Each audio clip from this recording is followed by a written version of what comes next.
yan, guys. Gawa ako ng ensiladang guso or seaweeds. Ito, nilagyan ko siya ng kamatis, pipino, sibuyas at luya. Saka suka. Ayan guys. Tapos binlanch ko lang itong seaweeds, kaya ganyan ang kulay. O kanina green na green yan. So ito guys, ang sarap. Ensiladang guso or seaweeds. Sarap naman siya. In fairness, first time kong gumawa nito guys. First time, for the first time nagawa ko na siya. Masarap siya.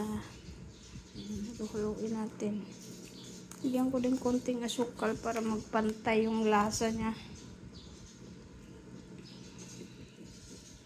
So, ayun lang guys. So, ayan na. Kain tayo guys.